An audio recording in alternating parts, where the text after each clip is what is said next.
In order to be a high-level thinker, you need to move through emotion into cognition. My theory, which is called constructed development theory, it impacts adult development. So I tried to apply it to all the other coaching associations there, like the ICF. I found that they couldn't validate my approach. When you show people the levels and you show them the descriptions of the levels, they are more than happy to tell you, yes, that's me. At level 2, somebody who is in it for themselves, selfish, wants to make lots and lots of money. But then you get your level 5s, and you might be looking at people like Steve Jobs, Elon Musk. How do you explain this term identity? Let's start with the word authentic. It's nonsense, right? There is no authentic Darren. The question then doesn't become one of authenticity. It becomes one of intention, awareness, choice, and response.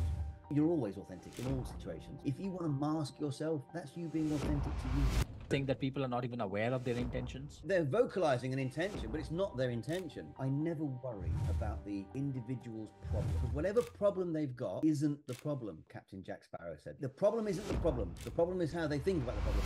I've got a couple of videos about personality and why it's not real, and also emotional intelligence and why it doesn't measure anything. It's full of generic statements.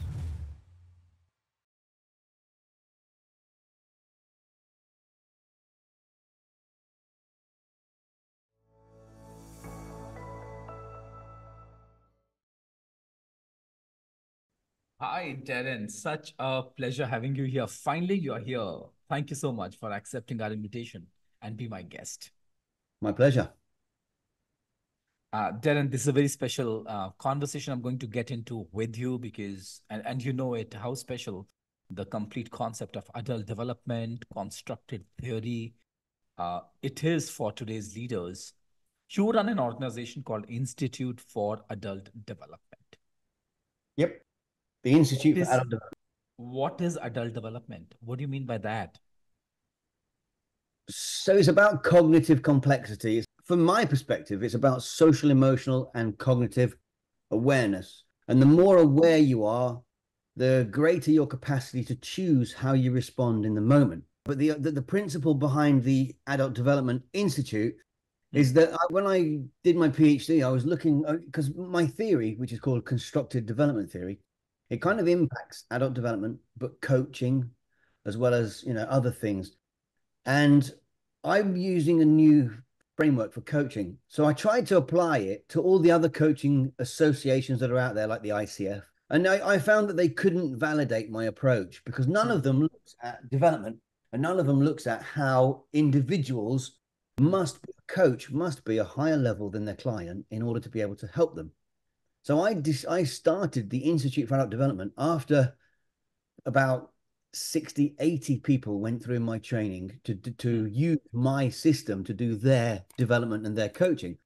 So I created this to let them know that they've got a place to go to, for updated research, for anything to do with constructive development theory, CDT. And one of the interesting things is I have about 5 people right now using my theory to do their PhDs, and potentially 3 more coming on board soon this year. They're on the website, so they'll all be part of the adult development. And what that means is that they're updating the theory, they're making it better. Obviously, Gurev, I'm not so arrogant to assume that my theory is finished or that someone else couldn't make it better. So I've got researchers doing their thing with my theory, and hopefully via the Institute, they'll also make it a much more robust theory, especially for CEOs. Yeah. Darren, help me understand. You use 3 words: social, emotional, and cognitive. Why is it important for today's leader to have awareness in all 3 areas, be it social, cognitive, and emotional? Well, Otto Lasky said that in order to be a high-level thinker, you need to move through emotion into cognition. And I fully agree with that. What my research showed was that we deconstruct our thinking into 50 cognitive intentions, i.e. shortcuts that we use all the time, unconsciously, sometimes consciously. Yeah. Some of them align with our emotional state. Some of them align with our cognitive state. The key isn't whether you're cognitive or emotional. The key is, are they balanced? The key is, can you choose, right? So sometimes, you will know people who act and react emotionally, and sometimes it's negative. They get angry, they cry, they shout. Mm. Mm. It's an unconscious, habituated pattern, and they're not in control. Yeah. What Yeah. I'm saying is, with a little bit of help, we can get them to understand their triggers to the point where they can stop, step back, cognitive, and choose how they respond emotionally in the moment. Mm. Mm. Mm.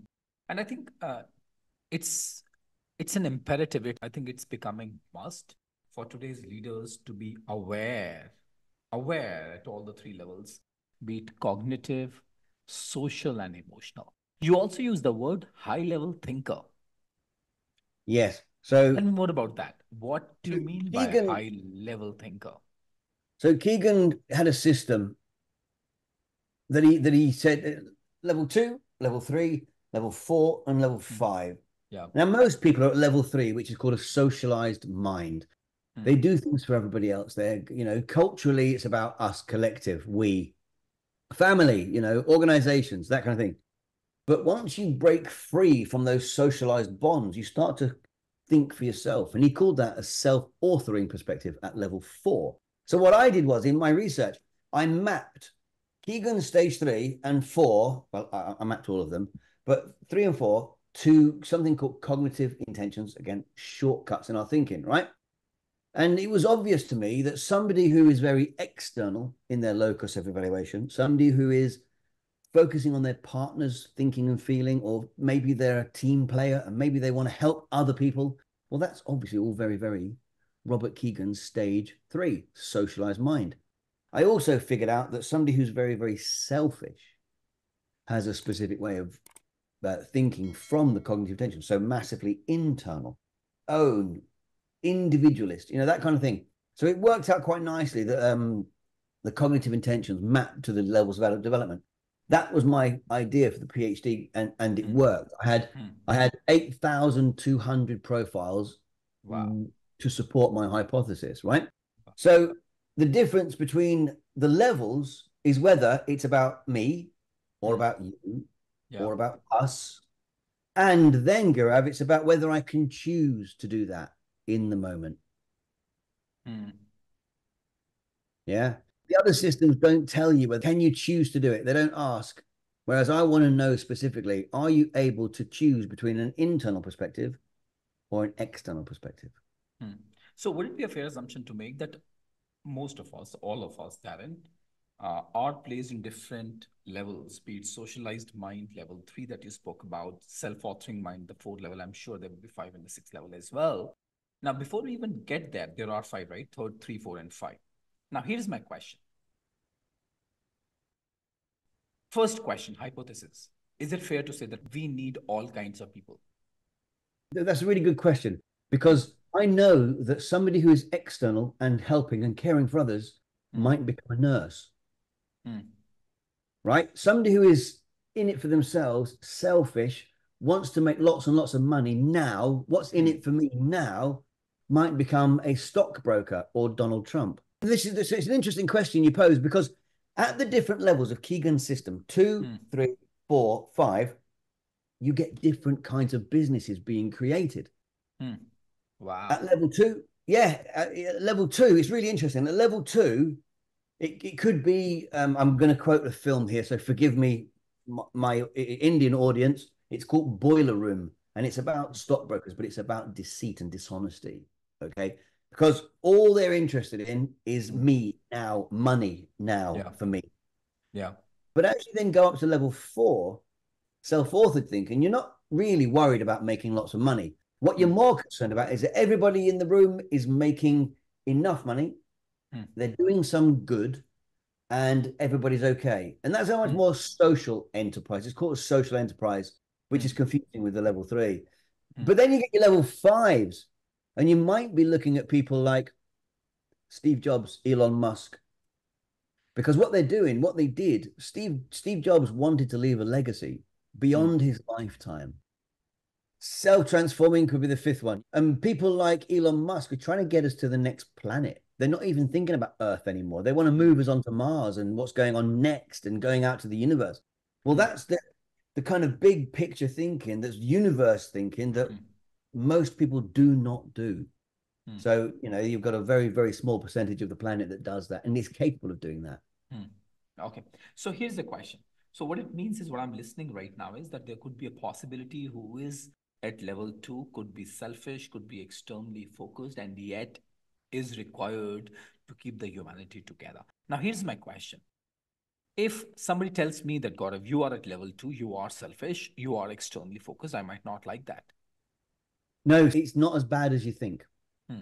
So in my system, it's not really therapy, but if I were coaching you, I have a sheet here that I can I know you can't really see it, but it's got lots of words on it. But the important thing is it's got the levels down here. When you show people the levels and you show them the descriptions of the levels, they are more than happy to tell you, yes, that's me there. I'm at level two, because it's about how they think. They're not necessarily selfish, right? In all contexts. But what they're doing is filtering the information coming in through a couple of cognitive intentions that would lean towards a self-interest. So they're not mean or completely selfish people, because they might be lovely to their kids. They might be nice to their mum, you know. But in other contexts like work, for example, if I came up to you and I said, Gav, I've got this really important job, will you help me please? You might say, yes, of course. I'll stop what I'm doing. I'll come and help you now, right? About that from a cultural perspective. But you might, if you're an American, you might say, no, let me finish my job first, then I'll come and help you. So all it means is we can map those. What I want to know is, can you say to me, Darren, I've got this really important job to do. I appreciate what you're saying is also key and important. Give me a second. I'll figure out what I can do here, and I'll come and help you. You've got that balanced middle ground. And I want to know if you're capable of choosing that balanced middle ground. That's my theory. So I think the important thing is, are you capable of choosing your response in that moment? Now, correct. Does it have to do with age? So does it mean that, as we grow, we continue to move from one level to another? Or does it have to do anything related to the positional power? As you mentioned that CEOs, right? Does it mean if I'm a young executive in an organization, I would be at level two, socialized mind, and as I continue to grow, I might get to level five. So is there any connection between age and the designation?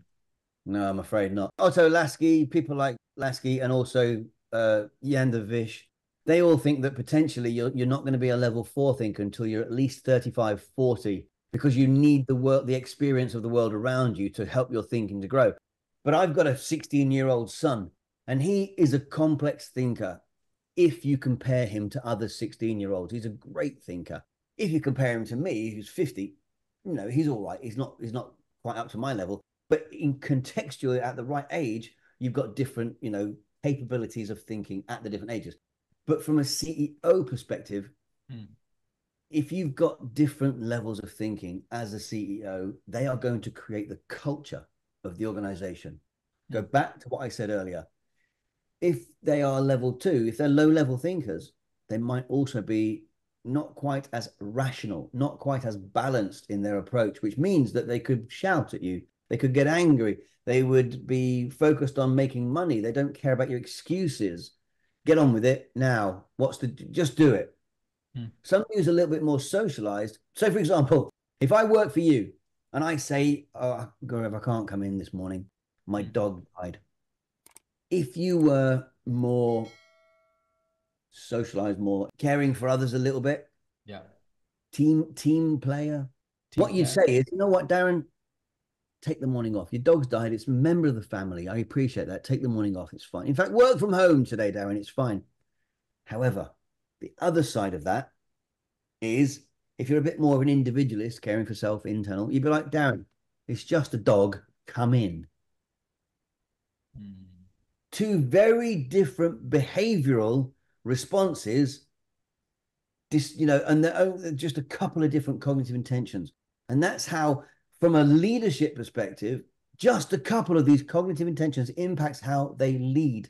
Now, for anybody listening, I've also got a video on YouTube where I look at the different types of leadership that we teach at university and how at the different levels of my awareness quotient, which is a measure of your self-awareness, you Wow. will be capable of doing some of these leadership roles, but not capable of doing some others. And no one ever talks about that. Yeah. What a fascinating point that you have brought in, that if I get a call from one of my team members that my dog is unwell or there's something going on at my place, and I would say, you know what, take the morning off or you can work from home. But the question that I'm asking is, how would you know that if the person is operating from level 4 or level 5 because he's evolved in his way of being, or is the person is trying to protect an image that he has created for himself, that he is very caring?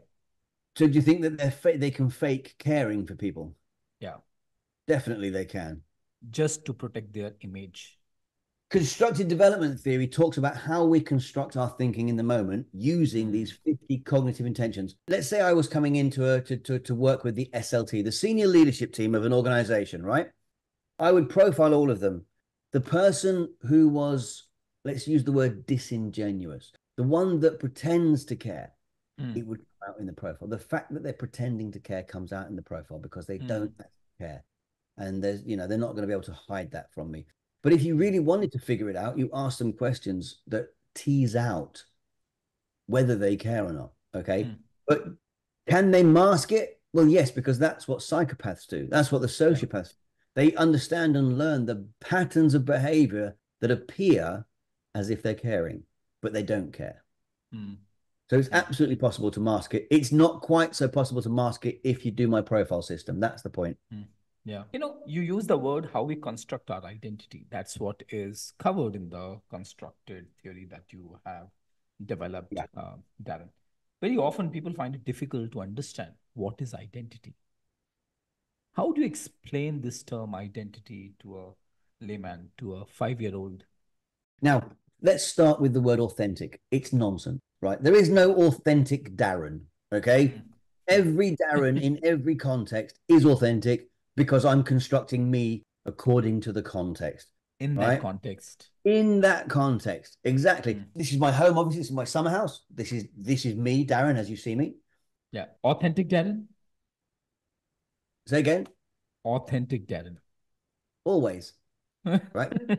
That's why I think the word is nonsense. Because if I didn't want you to know something about me, that's not me being inauthentic. That's me not wanting you to know something. And think about that. The authentic Darren doesn't want you to know something. Well, that's still me being authentic because I don't want you to know things. So I'm not going to tell you. That's me being true to me. So the idea now, is the Darren in the pub, in the bar, the same as the Darren on the golf course or in my house or in my university? No. The question then doesn't become one of authenticity. It becomes one of intention, awareness, choice, and response. Do I know how I construct Darren on the golf course?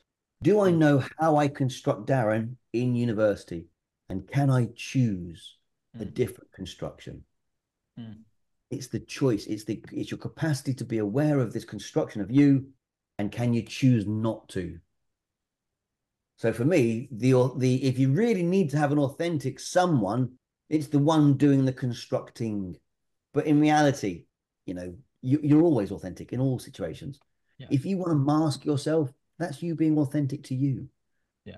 Then what you said is very powerful. What you're saying is that at any point in time, you can construct your own identity, and that would be authentic in that context. Is my understanding right? These are the 50 cognitive intentions, right? So the way they work together is how you construct you. Now, you can go to my website and see that. That's fine. But so what I'm talking about when I say construct you is if you know that you are an external thinker and you worry about what other people think of you, if you know this, I can help you to think in the opposite way for a little while until you get to the point of choice. We want to be in a position of choice for everything we do. Choice is the only thing that separates us from the animals. I get to choose how I am. Dogs don't. Wow. Right? Okay. So, and is that the reason why we have multiple identities that we operate from? Yeah, what you've Mm, got is you've got these identities, and there mm, will be an overlap of those cognitive intentions because you will have some that you prefer mm, and some that you change in context.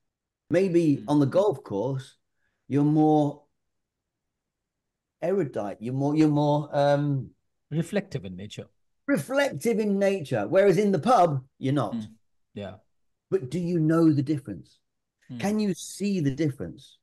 And can you make a choice? Can you make an informed choice in that moment? Perfect, good man. That's Mm, exactly the point. mm, mm, mm, mm.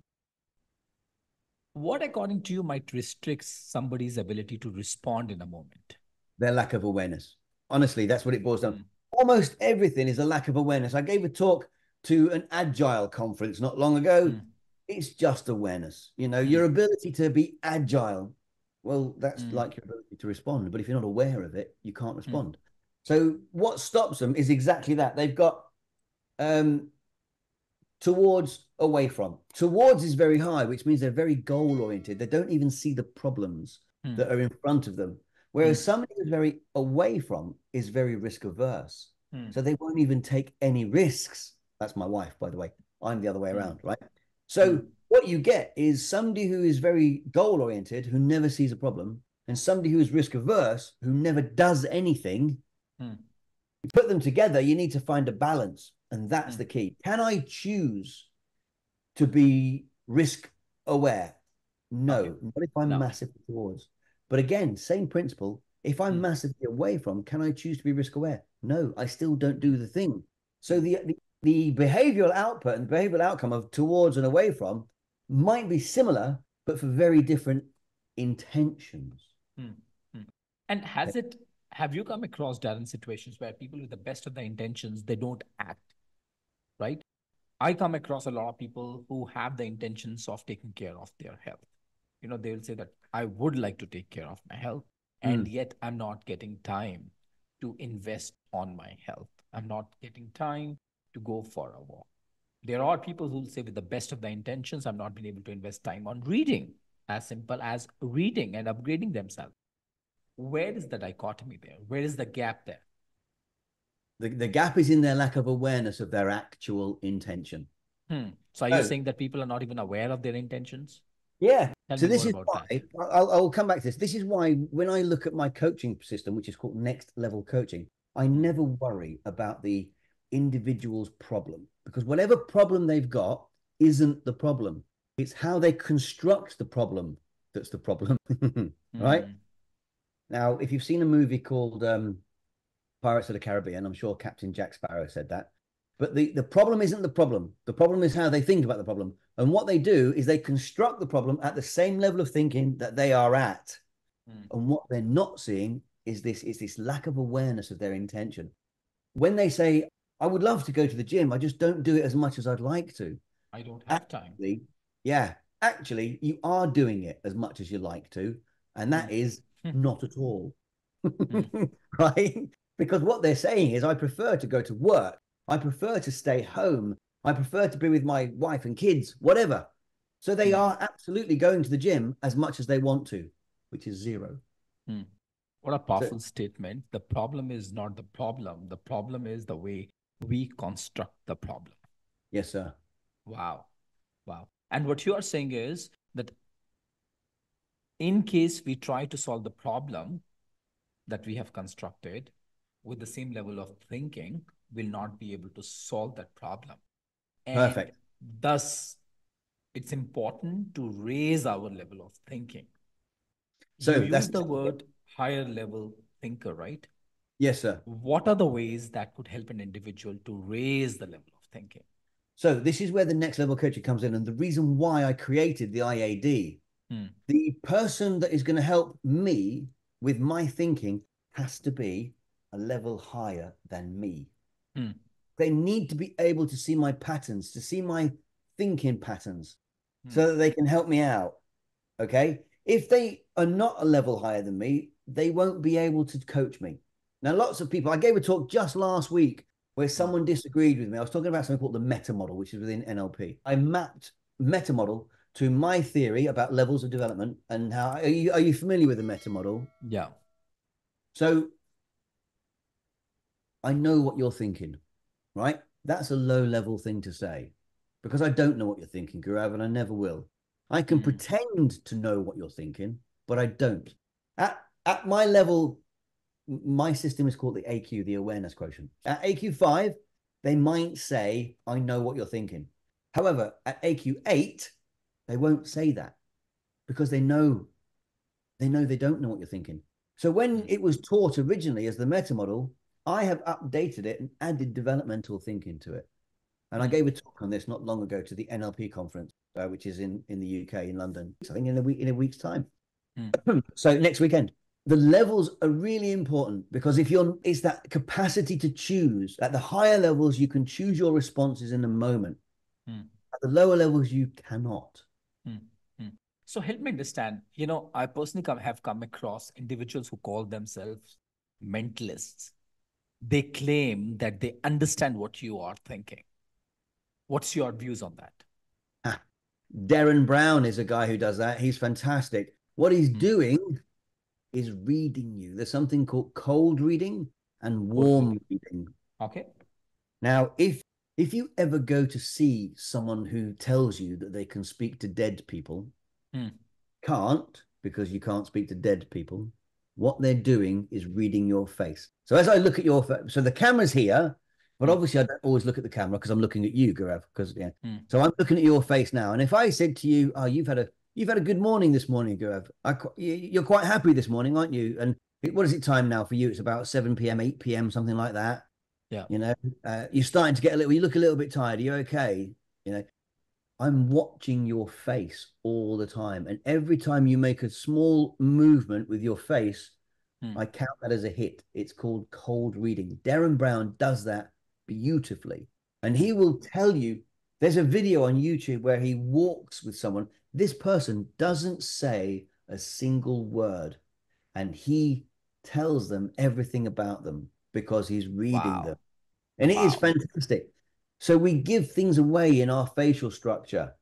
We give things away in our bodies. That is, as a mentalist, that is amazing. What he doesn't know is how they're feeling. So we can pretend to know how they're feeling. So I've got a couple of videos about personality and why it's not real, and also emotional intelligence and why it doesn't measure anything. And they have things like emotional regulation, where you're supposed to be able to regulate your own emotions and someone else's. It's just not true. It's not true. Most people don't know how to regulate their own emotions. They are subject to their emotions. They definitely cannot regulate my emotions. You don't know what I'm thinking or feeling. You might pretend you do, but you really don't. Oh, absolutely. Tell me more about the warm reading. So you spoke about cold reading. Warm reading is about emotions. Is that what you mean? So if you go to, in the UK, I don't know about anywhere else, but if you go to a spiritualist medium, they will say things like, I'm making contact with somebody whose name begins with B. So first of all, why don't they tell you their name? So, and then they're looking around the audience to people who are moving. That could be me, could be mine. It's a male. And then they see who's doing, oh, that's definitely me. And they're looking across the whole audience, Gaurav. It's not just, they're not focused on you, and they're watching people respond to their generic questions. A guy called P.T. Barnum used this technique, as did another guy called Fora. And it's called the Barnum effect now. And they give you a sheet of paper that explains your personality, and you go, oh, this is fantastic. However, this is really me. But if you read it again, it's full of generic statements. Oh, you're a lovely person, Gaurav, but you don't suffer fools gladly. And if anybody wrongs you, you get very upset. Well, that's the same for everybody. Of course. Right? But that's what people fall for. So when you look at it from a mentalist perspective, it looks like they're making hits, or a spiritualist medium. They're making hits. They're not. You're filling in the gaps for them. As a high level thinker, what I'm thinking is, you're fishing. It's not true. You're fishing for content. Yeah. Yeah. So coming back to our question, Darren, how can we assist people to develop their thinking?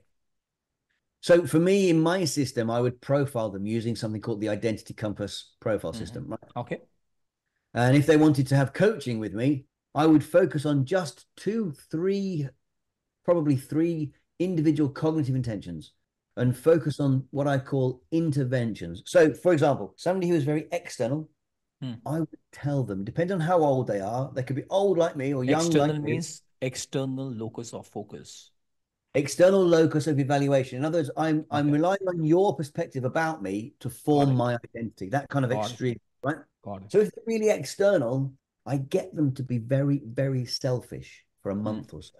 And by Hmm. that I mean run any decision through your own system first. Does it make you feel good? Is it useful to you? How Hmm. does it make you feel? Right? Every decision. Absolutely, it's making sense. Pushing the person to experience and taste and what it feels like to be on the other extreme. Yes, and all it's doing in your brain, if you want to get down to the neuroscience, is it's creating new synaptic pathways because your Hmm. brain is a system that chooses the Hmm. path of least resistance. So if you're Hmm. always external, you carry on being external because Hmm. that's how the brain works. But when you come and see me and you do a profile, I will tell you, you've got to do this. Okay, you've got to try this for a month, 2 months. Be selfish. Because Hmm. what you then do is instead of it taking this path, it takes this path. Yeah. And over 2 months, you're not a selfish person. What you are is selfish for a little while, and Hmm. then it goes to balance. So you get to a position where you can choose Hmm. whether you want to be selfish or whether you don't Hmm. in context, Hmm. Hmm. Hmm. intention, awareness, choice, response. But it just maps. From my research perspective, I'm going to be using an fMRI machine, a frequency F, magnetic resonance imaging. I got there in the end. Yeah.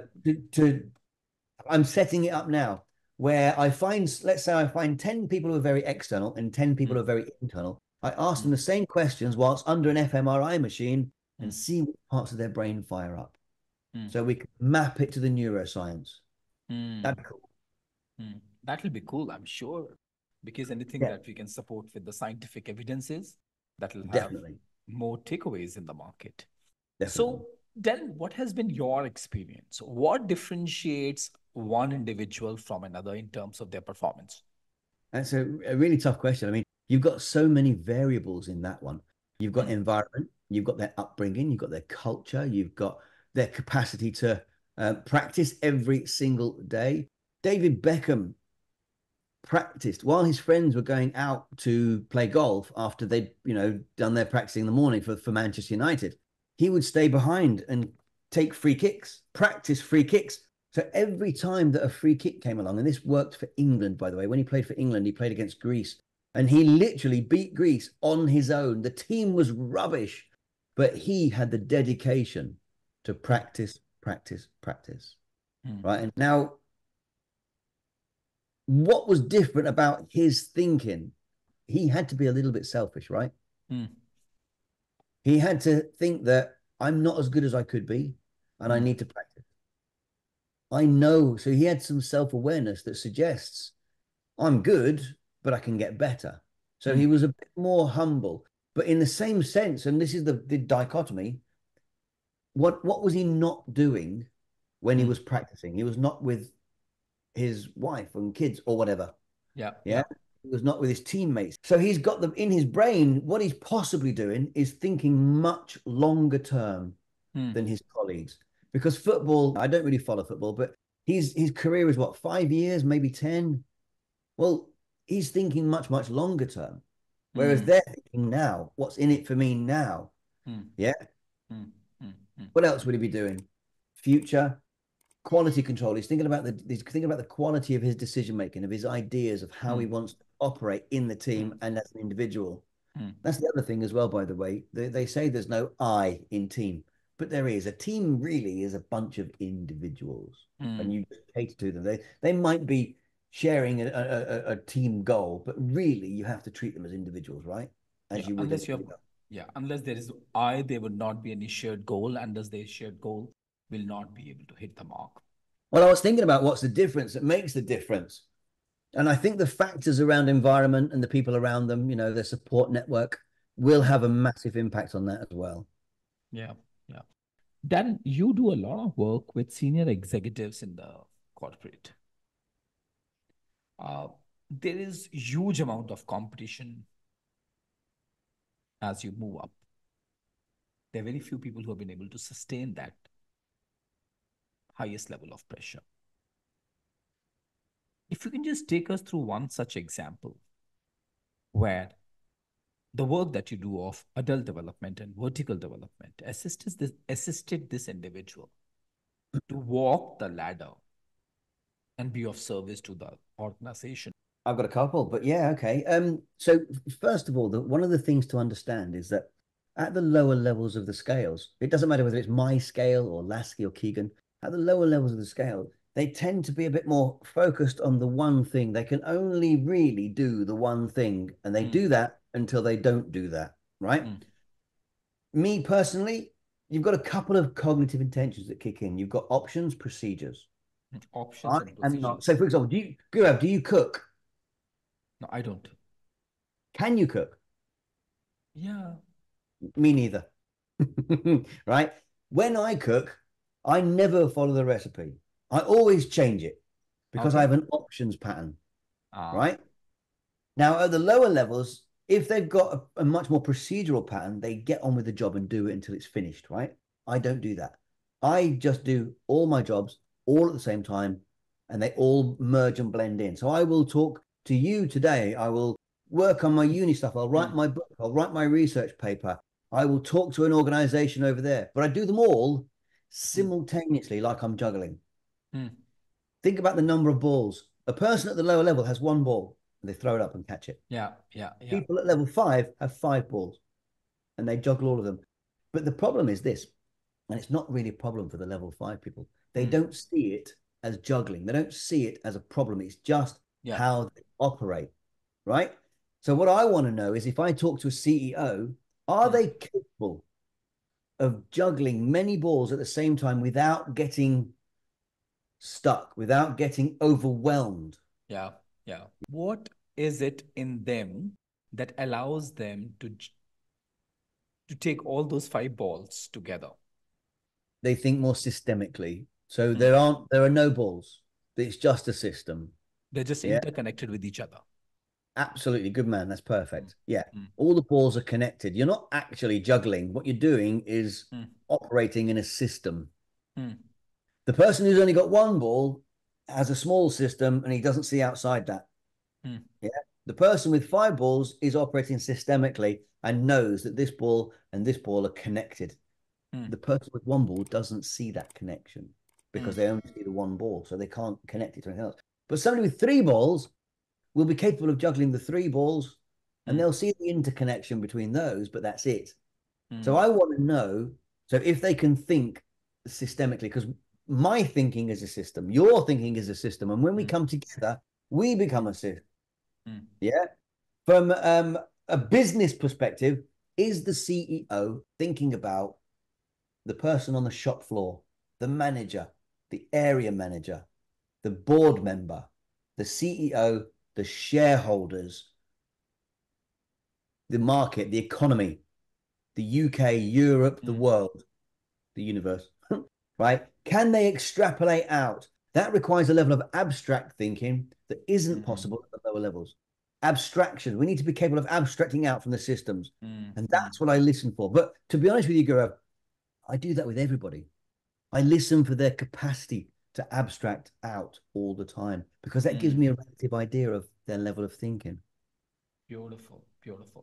So the bigger the system one is handling, the more abstract thinking the person is going to bring in. And they have to be complex. Yeah, exactly. They've got to be a complex thinker. This is a guy called Elliot Jacques. Okay, so Elliot Jacques did this in the 70s, 50s, 70s, but he also said something. He created something called the span of discretion. That the higher up the organization you go, the longer your thinking must be. So so in a nice way, the man or woman who plants the tree, knowing they will never sit in its shadow, is the kind of thinker we need at the top of the tree, right? Top of the CEO. So what he said was, and what I say is, my capacity to think abstract, global, long-term, future, and me to make decisions for 20 years down the line, knowing that I'll probably be dead, That's the sign that I'm looking for in a CEO. Are they capable of planting a tree knowing they will never sit in its shade? Hmm. What a surreal thought this is. And now the question that I'm asking myself is, does a person get restricted by the environment she or he is a part of that stops them to grow? That's one. Or the bigger question is, or are they becoming the hurdle in their own growth because they are addicted to see the results? They are addicted to the smell of the fruits that they would like to see in their lifetime for all the seeds that they are sowing. Well, I mean, if they're addicted to the seeds that they're sowing, the results of the seeds, then they're low level. Yeah. Yeah. They are coming in their own way. Yeah, they'll get in their own way. But again, we go back to Mm. intention, awareness, choice, response. Mm. Are they capable of seeing what their intention is? Is their intention to see the results of the seeds, or is it to make a decision that's 20 years away? You know, can they choose not to? If they can't choose not to, they're not a high level thinker anyway. Maybe they shouldn't even be leading the organization. Mm. Yeah. Now, one of the things that happens in the UK is Mm. you get a manager in an organization, and let's say they're roughly around Keegan's stage 3, especially if depending on the industry, like the National Health Service, hospitals, Yeah. you know, they want to be helpful. So they're stage 3. When they advertise for an assistant manager, Mm. anybody who is higher level than they are, they won't Mm. understand what they're saying. And this person won't get the job. What tends to happen is they then hire someone who thinks like them at their level. That's not good for business. Mm. Yeah. But they're not capable of allowing this person to take the job, the higher level person to take the job, because they're not Mm. enough thinkers. Mm. The person who says, how can I make this better? How can I make this work for everyone? How can we work this together? We want more collaborative, more big picture thinking. Yeah. So That's it's not, less it's less about your functional skills. It's less about your technical skills. It's about the level of thinking that you have that's going to assist you, your team, your organization that you're a part of. yeah, definitely. Wow. My brother is an engineer. He has a PhD in engineering. Mm. And as an engineer, he's an expert in his field. So, he is a great thinker. I've profiled him. He's a high level thinker, but it's entirely possible to be an expert in your field and have a PhD and be a low level thinker because you're focused on what you're focused on. And if you're good at procedures like cooking, following the recipe, Mm. you'll be okay at a PhD because that's one of the things you Yeah. have to do. Yeah. Yeah. Darren, let's change our gears right now. Okay. How do you deal with people who you can see that are at the lower level of thinking? And the moment you share a feedback, they start to bite you.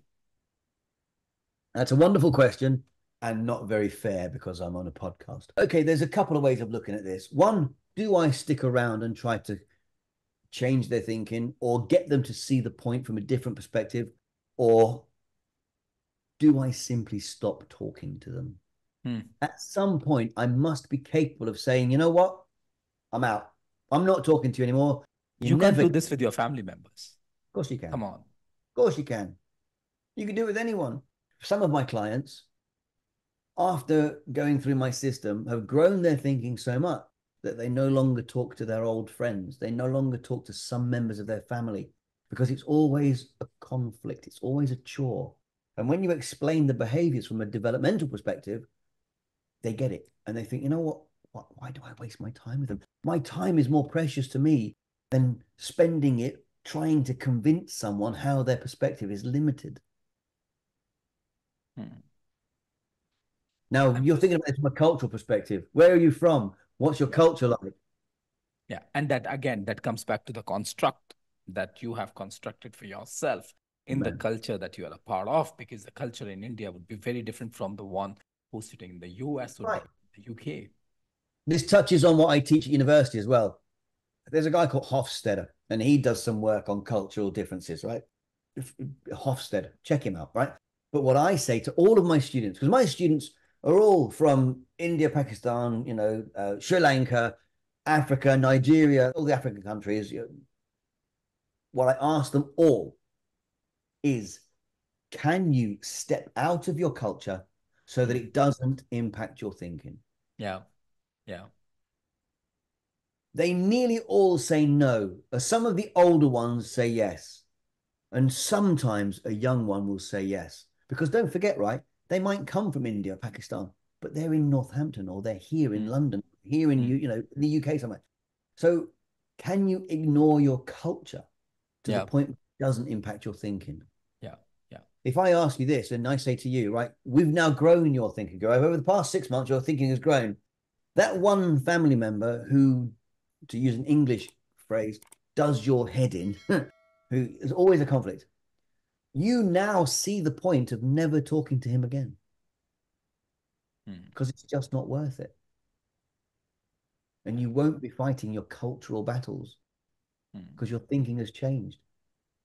Darren, in your experience, what are the challenges one faces during the transition when one is leveling up their level of thinking? That's a great question. And the reason it's a great question is because people like Keegan say that to go up a level is painful. It's not painful. Hmm. Why would it be painful to go up a level?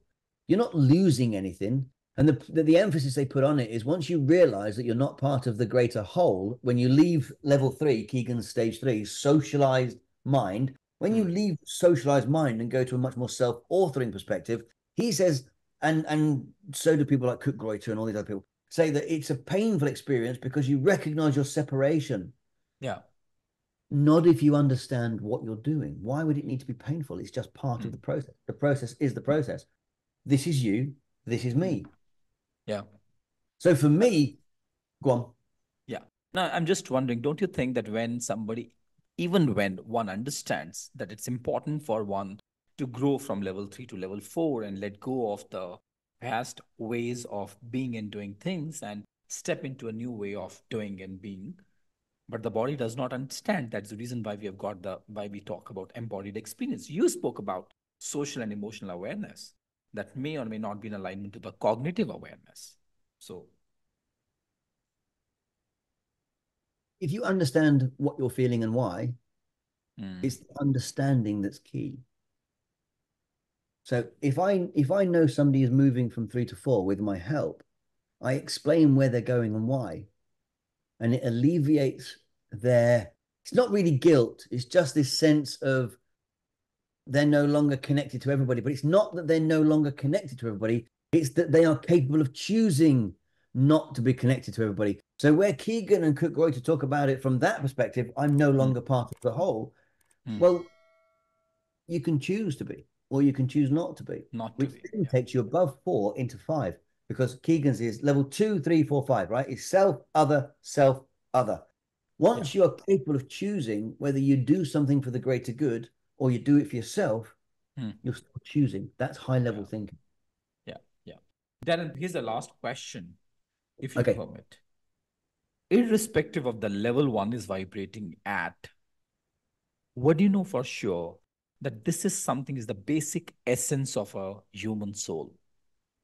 For me, and this is going to be a little biased, for me, it's got to be greater self-awareness. And Mm, there's a phrase about, know thyself in Latin, know thyself. But in reality, what we should be doing is mastering ourselves. Once I am fully aware of how I construct me in the moment, I am free. Free will is only possible at the point of awareness. And I mm, think everyone should strive for that awareness. yeah. It reminds me of the book called Seven Habits of Highly Effective People, where it says that between the stimulus and the response, you have the power, you have the freedom to choose. And it talks about the four endowments. And that's where Dr. Kavi spoke about self awareness. So, Darren, thank you so much for this wonderful, wonderful, wonderful conversation. I think it was an absolute pleasure to have you on the podcast My and pleasure. be a part of this masterclass on self awareness, on adult development theory, on constructed theory and the way we construct our identities depending on the context that we are operating in. Thank you so much, and I look forward to interacting with you yet again. Thank you very much. It was my pleasure. Thank you.